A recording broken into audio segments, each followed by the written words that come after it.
Oras na para sa #1 game show sa buong bansa, ang Family Feud. Let's meet our two teams. Malulupit na banda nung 90s, give it up for Alamid versus Agaw Agimat. Please welcome our host, ang ating kapuso, Ding Dong Dantes. Mga kapuso, rak-rakan na naman tayo. Hindi bali na pong maraming problema. Basta ang mahalaga sa ating mga Pinoy, di ba? Siyempre, malinis ang puso at sama-sama ang pamilya. Hindi to sa pinakamasayang family game show sa buong mundo, ang Family Feud. Guys, alam nyo, buhay na buhay pa rin po ang OG band ng dekada 90, Alamid versus Agaw Agimat. Kaya unahin po natin ang bandang nagbigay sa atin ng mega hit na Your Love, the 1994 Song of the Year at the NU 107 Rock Awards, Alamid. At ang kanilang team captain, ang founding member ng Alamid. At ngayon ay lead vocalist at lead guitarist ng banda, Dex Facelo. Sir Dex, welcome to Family Feud. Welcome. Thank you. Kamusta po kayo, Sir Dex? Okay naman, medyo relax pa. Yon, very good. Kailangan natin yung relax na yan para siyempre makasagot tayo ng maraming good answers. Pero sir, pakilala niyo naman po makakasama natin ngayon. Okay. Nasa kanan ko ang taong mahilig magpakilig kaya maraming umiibig ang aming bayisa si Tali. Ayun naman. Hapon po sa inyo lahat. Hello, Tali. Yung katabi naman ni Tali ang taong mahilig din magpakilig pero hindi na umiibig. Dahil may solo ng pag-ibig yan. Walang iba kundi si Jet Bro. Hello, Sir Jet. Yung nasa dulo ka naman yan, sobrang mahilig magpakilig, maraming umiibig, pero isa lang ang iniibig. Walang iba kundi si Jazz, ang aming gibartista. Yan, ang ganda ng mga rhyming natin, sir. Good luck, Alamid. Ito po ang inyong kalaban, ang nagpasikat sa kantang Sabi Nila at 1 Lida 2, Agaw Agimat. Yay! And the team captain, Wendy Balingit. Wendy, magandang hapon. Magandang hapon po. Sino-sino ba kasama natin, Wendy? Sa tabi ko, ang drummer-founder ng Agaw Agimat na ginagaya ni Jay Cuenca, si Renvin Adela. Renvin! Ang sumunod naman sa kanya is ang bassist namin, Kilabot ng Santa Rosa. Ayun, oh. Ang aming dreadlockers. Siya yung nag-dread sa akin. Pero girl locker din yan. So, yan. Adeng Maron. What's up, Adeng? Alright. And then, ang aming pastor sa New Vibe, pero halimaw magitara, si Rainier. Hello, Rain. Welcome to Family Feud, Agaw Agimat. Nako, sino kaya po mag-uwi ng 200,000 pesos? Alamin na natin ang sabi ng survey. Dex and Wendy, let's play Family Feud.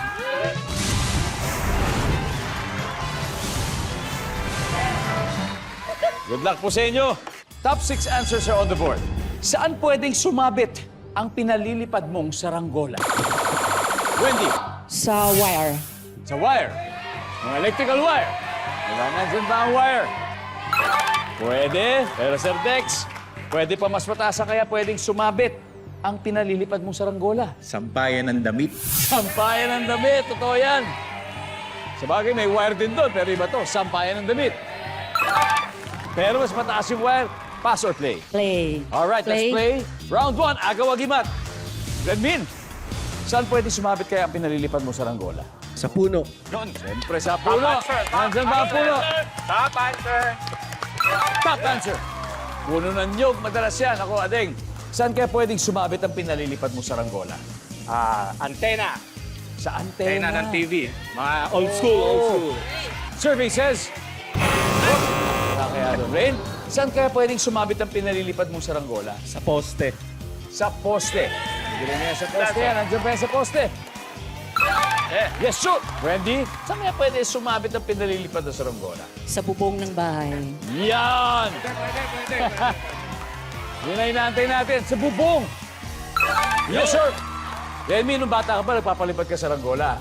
Oo, Yun, di ba? Iba na yung ngayon, eh, no? Sana ganun din ngayon na nasa labas yung mga kabataan. Hindi Oo ba yung nga, saya eh. nun? Hindi yung puro ganun, no? Alam mo na. Pero ito, isa na lang hinahanap natin. Saan pa pwede sumabit ang saranggola, Remy? Sa billboard. Sa billboard! Medyo mataas-taas yun. Nandyan ba ang billboard? Services! Hop! Wala, Adeng. Alamid, pwede na mag-huddle.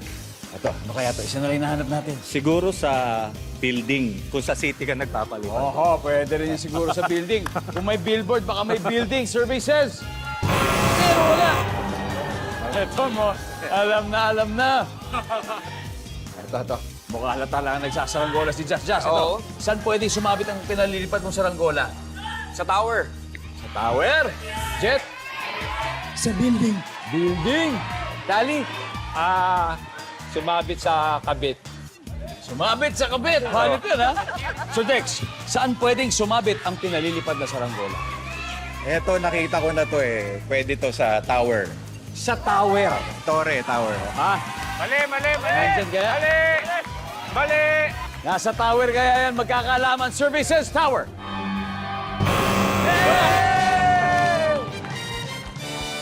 Let's see kung ano yung hindi natin nakuha. Everybody, eto, saan kaya ito? Number 6.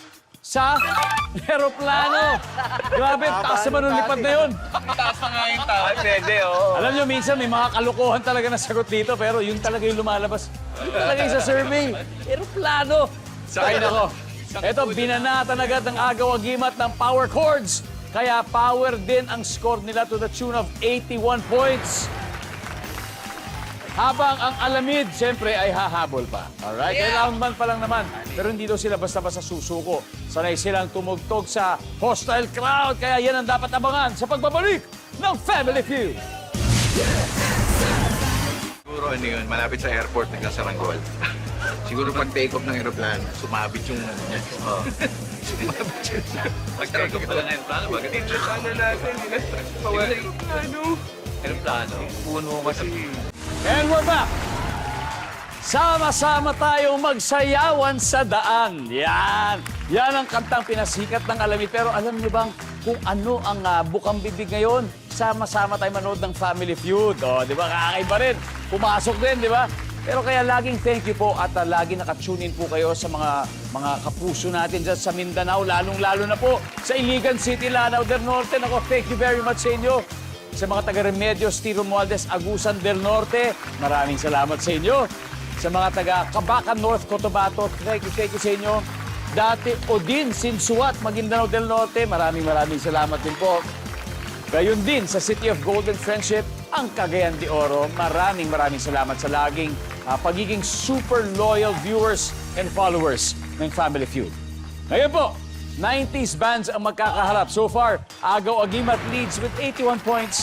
Up next, isa rin sa founding member at original bassist ng Alamid na si Tali versus ang founder and drummer ng Agaw Agimat na si Renmin. Guys, let's play round 2.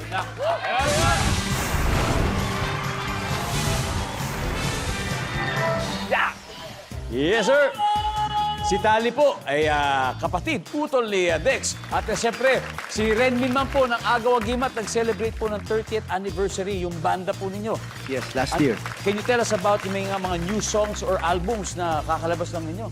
Yes, meron kaming nare-record na 5th album. Yes. This year namin nilalabas. Pero naglabas na kami ng mga singles tsaka music videos from the upcoming 5th album. Nasa YouTube din. Eto na. Kaya, Tali, Renmin, good luck. Top 6 answers are on the board. Here's your question. Sa trabahong ito, mas madaling matanggap ang babaeng may itsura. Go. Renmin. Artista. Artista. Nandyan ba yan? Sabi ng survey. Meron. Pero sa Tali, baka makuha pa mas mataas. Sa trabahong ito, madaling matanggap ang babaeng may itsura. Ano kaya to? Matalino. Matalino. Nandiyan ba? Sabi matalino. Wala po. Pero anyway, Renmin, pass or play. Kayo to. Play. Alright. Sir Tali, balik muna tayo. Ito na naman po tayo. Agaw Agimat.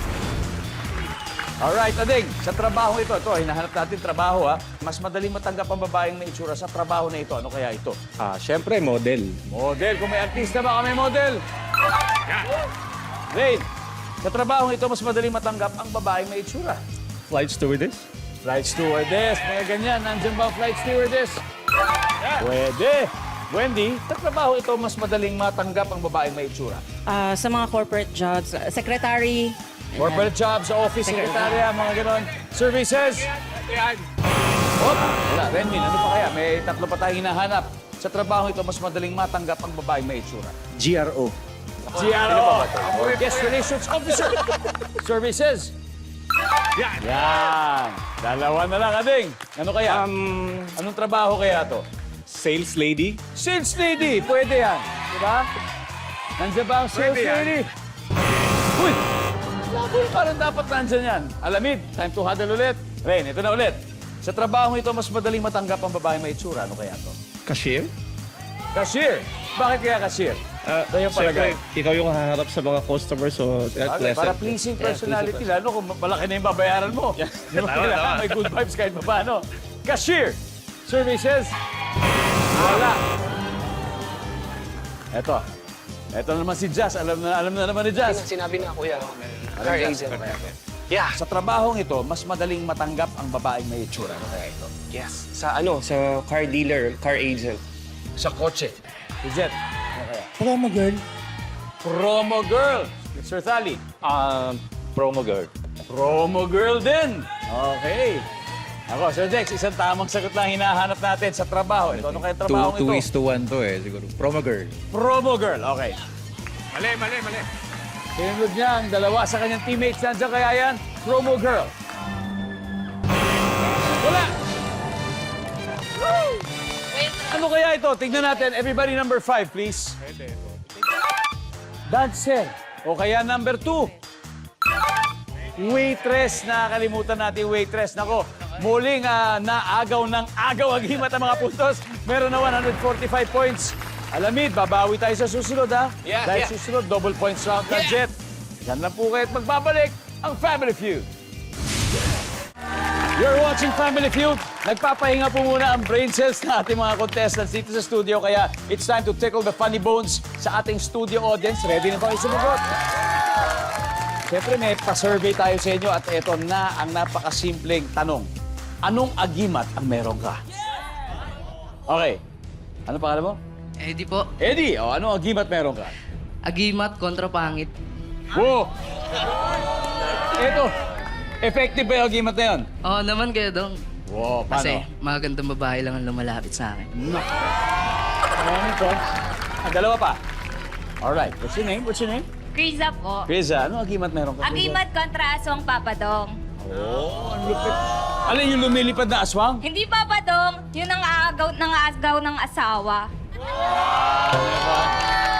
May mga ganong agimat na pala. One last. Ano pangalan mo? Kay po. Kay. Ano agimat meron ka? Kuya Dong, hindi ko po kailangan ng agimat. Wow. Ano Ang kailangan? kailangan ko po yung lalaki, hindi ako lolokohin. Yan! Makakakita ka rin yan. Balik po tayo sa game. Eto na. Alam niyo po, may opportunity pong manalo ang agaw-agimat kasi lamang sila ng 145. Pero ngayon naman may opportunity ding humabol ang Alamid na wala pang puntos dahil opportunity knocks para kina Jet and the drummer and Ading the bassist. Let's play round 3.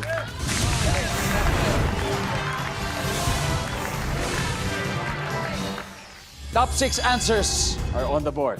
Ano ang masarap na luto sa karning baka? Masarap na ito. Ading, Beef steak. beef steak. Nagluluto ka ba? Opo. Naku, Luluto alam mo, ako. paborito yung beef steak na yan. Actually, anything beef eh. Yeah. Oo. Kasi alam mo, sa oras na to, ito yung oras na nagluluto yung mga nanonood sa atin sa bahay. Eksakto yan. Beef steak. Yes, sir. Pero Jet, mayroon pa yung makakuha mas pataas. Ano kaya ang masarap na luto sa karning baka, Jet? Sinigang. Sinigang na baka. Isa pang napakasarap. Survey says, mas mataas. Ito na pagkakataon. Pass or play, Jet? Play. Let's go! Alamid for round 3. Jazz. Malaki chance natin Ano makastila. kaya masarap? Kaldereta. Kaldereta. Kaldereta. Ito na, isa-isahin na natin yan. Kalderetang baka. Yes, sir! Dex, ano pa kaya? Masarap na luto sa karning baka. Nilagang baka. Yon! Alam mo, ito pa natin palaisipan eh. Kasi gusto ko yung sa nilagang baka, toyo tsaka kalamansi, pero kalamihan, patis kalamansi. Kayo ba ano? Patis, sili. Patis sili, di ba? Oo. Nilagang baka! Top answer! Dali, Oo. masarap na luto sa karning baka. Ano kaya to? Bulalo. Bulalo. Saan paborito mong lugar na puntahan para kumain ng bulalo? Sa Tagaytay. Sa Tagaytay, di ba? Talagang number 1 ang bulalo. Kaya ba natin kumain ng bulalo na walang rice? Pwede. Pwede rin naman, di ba? Kasi sa lasa niya, masarap. Lalo na yung bulalo may maro, di ba? may maro sa loob. Oh my Sarap po. goodness! Bulalo! Ayan na! Jet, isa na lang. Ano ang masarap na luto sa karning baka? Inihaw. Inihaw! Lechon baka! Lechon baka. Tapos yung sauce na yung manamis anghang. Lechon baka! Wala. Jazz, ano masarap na luto sa karning baka kaya? Corned beef. Corned beef! So, giniling na yun, giniling. Corned beef! Di ba, Le? Yan. Dex, may isa pa tayong pagkakataon, ha? Alam nyo to, masarap na luto sa karning baka, nandiyan na halos lahat. Ano na lang kaya itong isang hindi natin nakukuha? Ito ba ay beef pares?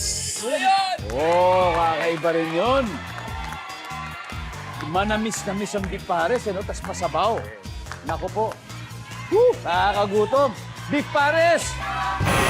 Wala. Agaw, agimat.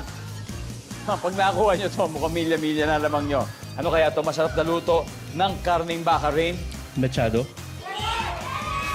Mechado, ading Beef machado rin. mechado rin. Meron din, mechado eh. Ayan na. Of course, Wendy, susundin ba natin? May sarili tayo. Vegetarian yan eh.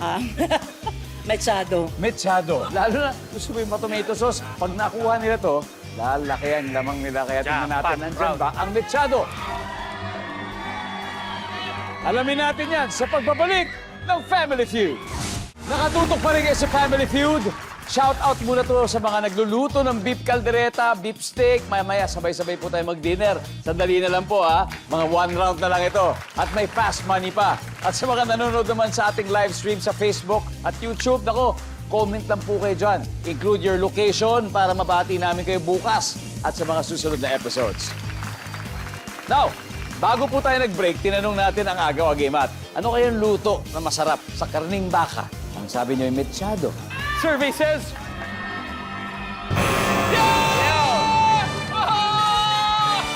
Meron lang ang kaldereta. Sabay-sabay, tignan natin kung anong number 3. Kare-kare. Nakakalimutan natin ang kare-kare. Anyway, isang round na lang tayo at ito ang current score. Lumalamang ang Agaw Agimat with 145 points at naghahabol ng 124 points. Medyo malapit-lapit ang alamid, kaya ito na. Bitin ba kayo? Sabi nga, don't bore us. Get to the chorus. Kaya nga, ito na ang keyboardista versus gitarista. Jazz and Rain, let's play the final round.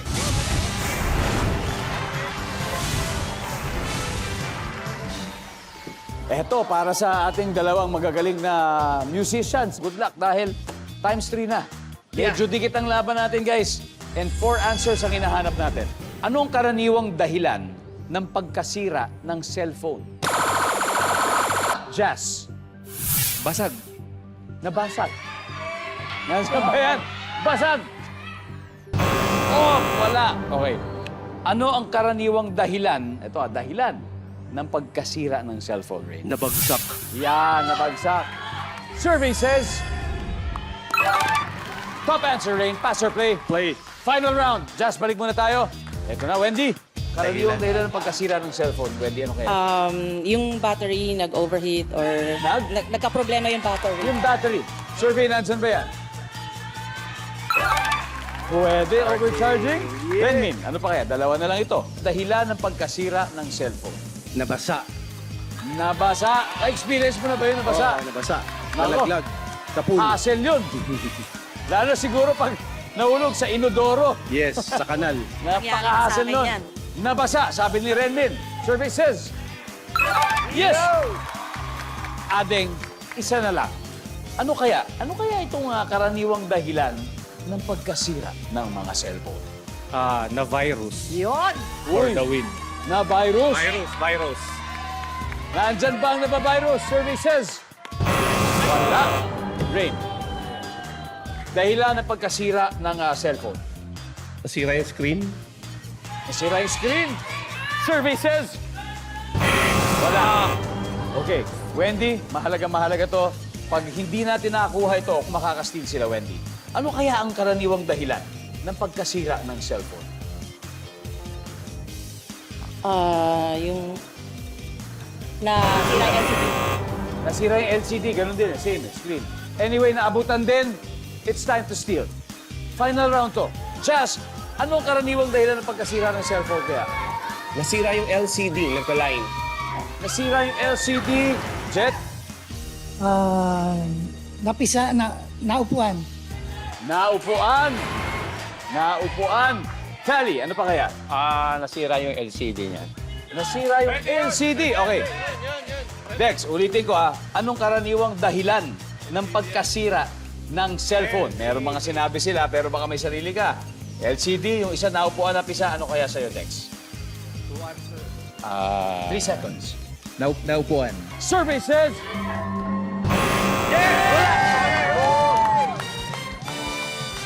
Ang ating number 4 ay... Wala na, luma na. At dahil dyan, ang final score po natin, Agaw Agimat 415, Alamid 124. Mga Sir Dex, maraming salamat po sa inyo, Tali. Thank you very much, Jet. At Jazz, palakpakan po natin ang bandang Alamid. May 50,000 pesos po kayo from Family Feud. Thank you very much. And of course, congratulations. Agaw Agimat. Pasok tayo sa Fast Money. Wendy, sino ang ating dalawang player sa Fast Money lang? Kayo. Tayo dalawa? Sige. Game. Renmin and Adeng. Adeng. Okay, Adeng and Renmin. Nako, sila po. Sabi nga sa concert, abot nila ang matataas na tono. But of course, makuha kaya nila ang high score of 200 points sa Fast Money round. Magkakalaban na sa pagbabalik ng Family Feud. Nanunod pa rin po kayo ng Family Feud. Nandito na po tayo sa paboritong round ng mga kababayan natin sa Basco, Batanes at Bonggao, Tawi-Tawi, ang northernmost at southernmost provinces sa Pilipinas. Ngayon po, kasama natin si Renmin ng Agaw Agimat who won 100,000 pesos kanina. Pero ang target po nila ay makapag-uwi ng total cash prize na may additional 20,000 din para sa chosen charity ninyo. Ano bang napili ninyo rin? Hospicio de San Jose. Ayan, ang Hospicio de San Jose. Para sa inyo po, ang winnings na 20,000 ng ating winning team ngayon. Makuha man yung jackpot o hindi. Pero Renmin, bago tayo mag-umpisa, may mga gusto ko bang batiin ng mga kamag-anak, pamilya o kaibigan? Binabati ko yung parents namin lahat na nanonood sigurado. Oy, wow. L Squared Productions saka New Vibe PH, ang management namin. There you go. Maraming Sikero. salamat. Ayan, hello po sa inyo. Enjoy po natin itong last segment na to. Sana makuha nila ang jackpot. Ngayon, nasa waiting area si Ading sa likod. Hindi niya tayo naririnig, Renmin. Okay. It's time for Fast Money. Here we go. 5 tanong ito na kailangan sagutin within 20 seconds. Kapag hindi ka sigurado, pwede ka mag-pass. Tapos babalikan natin kung may oras pa. I'm sure may oras pa naman yan. Mag-uumpisa lang naman yung timer pagkatapos ko basahin yung unang tanong. Okay. So we'll take our time sa unang tanong. Good luck. Alright, thanks. You can do this. Salamat. Here we go. Thank you. Give me 20 seconds on the clock, please. Eto, inaagahan mo ang punta mo rito para makakuha ka ng magandang upuan. Go. Sinihan. Makikita sa talyer. Gulong. On a scale of 1 to 10, gaano kabango ang kilikili mo? 10. Saan karaniwang may nagbebenta ng tiket? Sa bus. Anong oras gumagarahe ang jeepney driver? Alas 12. Let's go! Alright. Emin, eto, inaagahan ang punta sa lugar na to para makakuha ng magandang upuan. Siyempre, ang sinihan. Although minsan, madalas ngayon, reservation eh. Pero ako, gusto ko pa rin yung pupunta ako doon para makita ko talaga kung saan. Ang sabi ng survey dyan ay, wow! Yeah. Makikita sa talyer, sabi mo gulong. Ang sabi ng survey ay, panalo! Pangalawa pa lang, 91 na. 1 to 10, gaano ka bango kilikili mo? Siyempre, number 10. Ang sabi ng survey ay... Wow! Dali, team. Saan karaniwang may nagbebenta ng ticket? Sabi mo, sa bus station. Survey says... Wow! Anong oras gumagarahe ang jeepney driver? Sabi mo, alas 12 ng madaling araw. Survey says... Hanep, 166. Thank you. Grabe! 44 to go, Renmin. Napakagaling. Welcome back, Ading. Ading, kamusta? Kamusta? Ano nararamdaman natin ngayon, Ading? Sakto lang, kalmado. Very good. Kailangan mo yan. May good news ako sa'yo.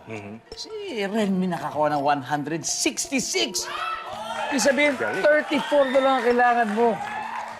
Naku po, Bigyan ko ng 34, baka isang tanong lang kailangan mo sagutin tapos na usapan. Pero bago yan, Ading, may gusto ka bang batiin na pampaswerte na nanonood sa atin ngayon? Ayan, binabati ko yung crew ko sa Dready Culture, tsaka Mandre-Dreadlock ng Pinas na grupo ko ng mga dreadlock artists.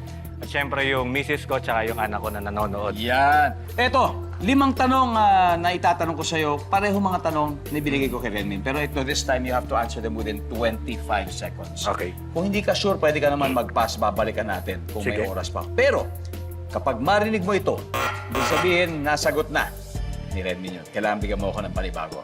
Okay? Sige. Makikita po ng viewer sa bahay ang sagot ni Renmin. Magsisimula lang ang timer natin matapos ko basahin ang unang tanong. Good luck! Let's go, Ading! 25 seconds on the clock, please! Inaagahan mo ang punta mo rito para makakuha ka ng magandang upuan. Go! Simbahan. Makikita sa talyer. Gulong. Bukod sa gulong. Panghangin. On a scale of 1 to 10, gaano kabango ang kilikili mo? 10. Bukod sa 10. 9. Saan karaniwang may nagbebenta ng tiket? Sa Lotto Outlet. Anong oras gumagarahe ang jeepney driver? 8 p.m. Adeng, let's go! Magkakaalaman natin kung makukuha natin itong jackpot. 34 na lang eh. Okay, dito muna tayo. Ito, inaagahan mo punta mo rito para makakuha ng magandang upuan. Sabi mo'y sa simbahan. Ano kaya sabi ng survey natin dyan? Meron. Sinihan ang top answer natin. Makikita sa talyer ang sabi mo'y panghangin. Survey says... Ay, wala. Gulong ang top answer natin. Gulong. On a scale of 1 to 10, gaano kabango kilikili mo? Sabi mo'y 9.